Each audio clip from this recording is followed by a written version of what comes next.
Bonjour à toutes et à tous et bienvenue sur Chafouineur, votre chaîne du partage de la passion du cinéma et de la pop culture. Aujourd'hui, je vais jouer au Chafouineur en vous parlant du film His House de Rémi Wiekes.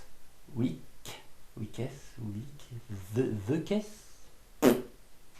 Mais avant d'aller plus loin dans la présentation du synopsis du film, vous connaissez la chanson habituelle, mais oui, si vous entendez du bruit autour de moi, c'est normal parce que les animaux sont parmi nous. Chat et toutoune sont de la partie, et surtout, disons coucou à notre très cher collaboratrice Elka Drose. Coucou! Ah que coucou! Synopsis! Un jeune couple soudanais ayant fui la guerre trouve refuge en Angleterre pour redémarrer à zéro. Mais une force maléfique vient hanter leur nouvelle maison. Alors, comment vous parler de ce film ? Il est malaisant. Il est malaisant pour beaucoup de choses. Bon, déjà, on commence avec une introduction où on suit justement le fameux couple qui prend le bateau, qui deviennent du coup des immigrés, pour rejoindre l'Angleterre. Lorsque c'est fait, ils se retrouvent incarcérés entre guillemets en maison d'accueil, je ne saurais pas trop l'expliquer, et ils se retrouvent face à une sorte de comité pour savoir si oui ou non ils doivent être réexpulsés dans leur pays d'origine ou quoi que ce soit. Bon, finalement ils sont acceptés sous certaines conditions en Angleterre. Bon, du coup il y a le personnage de Matt Smith, Dr Who, qui va les accueillir et leur montrer leur nouveau domicile qui est plus grand que chez lui. Ça va revenir de nombreuses reprises dans le film, comme phrase. Mais ouais, du coup, ils se retrouvent dans leur nouveau domicile. Un petit peu insalubre le machin quand même. Porte d'entrée qui se pète, pas d'électricité, et pour autant, ils peuvent même pas allumer de bougie à l'intérieur, ça leur est interdit de s'éclairer à la bougie. Bon, ils vont quand même le faire, parce que bon, pas trop le choix, mais bon, techniquement, ça leur est interdit. Enfin bref.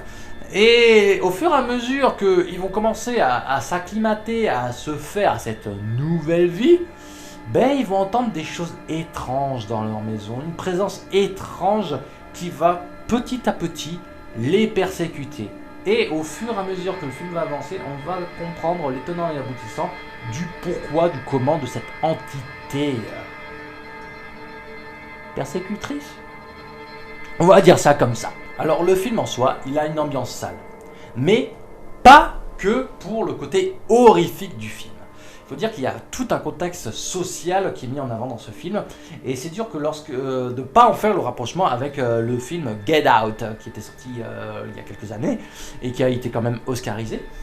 Mais oui, c'est dur de pas faire le parallèle, parce que là on suit un couple de sud-soudanais à sud-africain en soi, qui...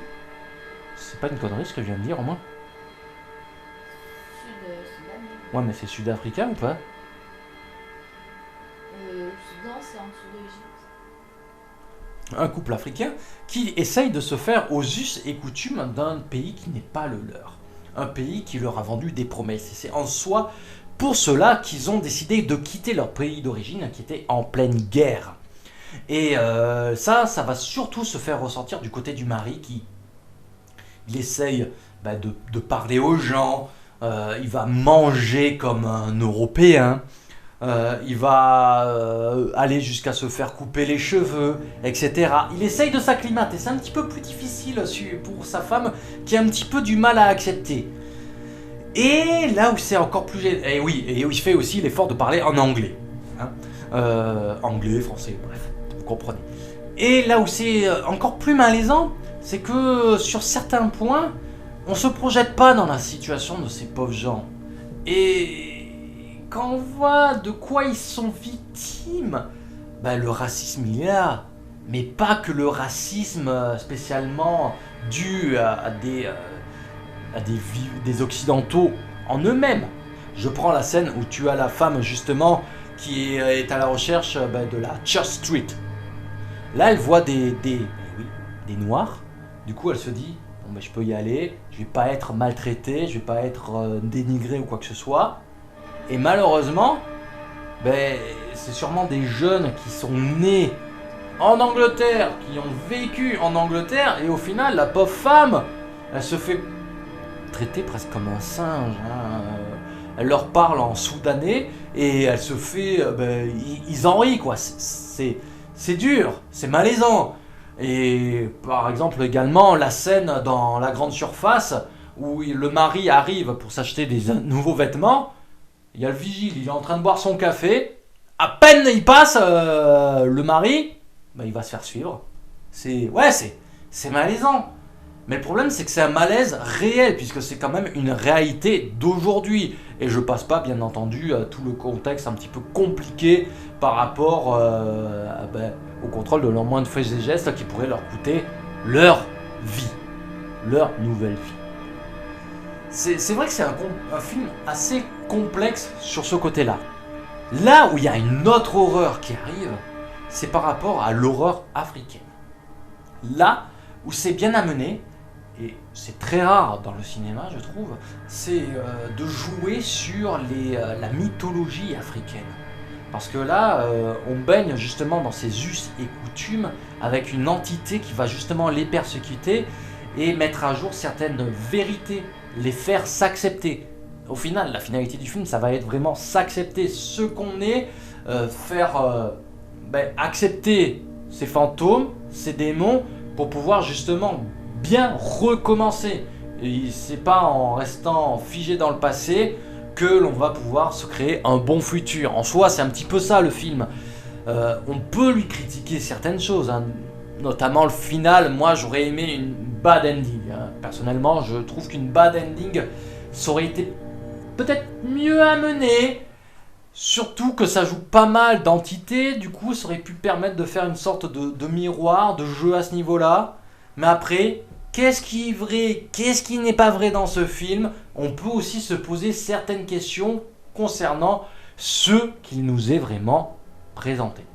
C'est encore une fois un film qui est ouvert à débat, mais qui en même temps est intéressant. Parce que, encore une fois, l'horreur n'est pas qu'imagée. Il y a une part de réalité dans ce qui nous est montré. Mais, encore une fois, ah oui, avant de vous quitter, de dire toute la conclusion, mais les musiques qui jouent de percussions africaines, superbe. On se sent encore plus présent dans le film, plus transporté dans le film. Ça aide justement à ancrer ces us et coutumes africaines, à se sentir, à se rapprocher également des personnages que l'on suit. Voilà, moi je pense avoir fait le tour de ce que j'avais à en dire. Toi c'est bon aussi? Et voilà, tout est dit. N'hésitez pas à m'en parler dans les commentaires, moi ce sera avec plaisir que j'en discuterai avec vous. N'oubliez pas la chanson habituelle, likez, partagez, commentez, abonnez-vous. Cliquez sur la petite cloche pour être notifié des prochaines vidéos. Pouchine vous en remercie. Ceci étant dit, je n'ai pas plus à vous dire. Je vous dis donc, à la prochaine. Sinon, il faudrait acheter des pouchines nues et leur faire des vêtements. On customise nos pouchines. Moi, le prochain que je vais acheter, c'est celui qui mange des sushis.